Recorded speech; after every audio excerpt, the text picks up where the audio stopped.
સાબરકાંઠાના ખેરોજ નજીક સાબરમતી નદી ગાંડી તૂર બની છે। સાબરમતી બ્રિજ પર કડક પોલીસ બંદોબસ્ત ગોઠવી દેવામાં આવ્યો છે। ઢેબર સરોવરના 10 જેટલા દરવાજા ખોલતાની સાથે જ પાણીની સતત આવક અને ભારે પાણીની આવક થતાની સાથે જ સાબરમતી નદી ભયજનક સપાટી વટાવી ગઈ છે। સંવાદદાતા હિતેશ જોડાઈ ચૂક્યા છે ફોન લાઈન પર। હિતેશ, અત્યારે સાબરમતી નદી છે તે રૌદ્ર સ્વરૂપ ધારણ કરી અને વહી રહી હોય તે પ્રકારની સ્થિતિ શું કહેશો?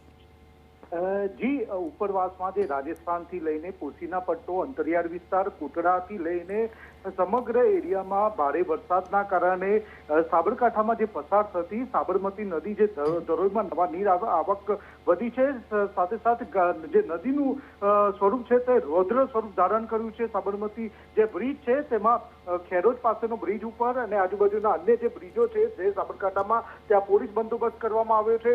કોઈ નદી કિનારે ન જાય ને અટકાવવા માટે તંત્રએ ચુસ્ત બંદોબસ્ત કર્યો છે। જોકે રાજસ્થાનમાં જે ઢેબર સરોવર છે તેના 10 દરવાજા ખોલાયાના કારણે પાણીનો પ્રવાહ તેજ વધ્યો છે। પાણી છોડવાના કારણે કોઈ અનિચ્છનીય ઘટના ન બને તેની કાળજી લેવામાં આવી છે, પણ છેલ્લા 24 કલાકથી મુસળધાર વરસાદના કારણે અત્યારે રેડ એલર્ટ છે। જી, આભાર હિતેશ।